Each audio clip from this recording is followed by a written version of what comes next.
तो नया साल है, सबसे पहले अपने बाबू को बधाई देता हूँ।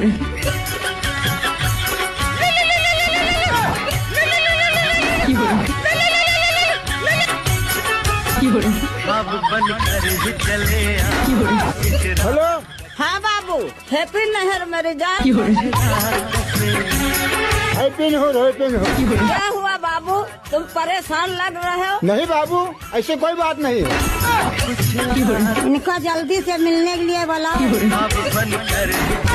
बाबू, नए साल में मुलाकात हो सकती है क्या? हाँ हाँ बाबू, क्यों नहीं, आ रहे हूँ।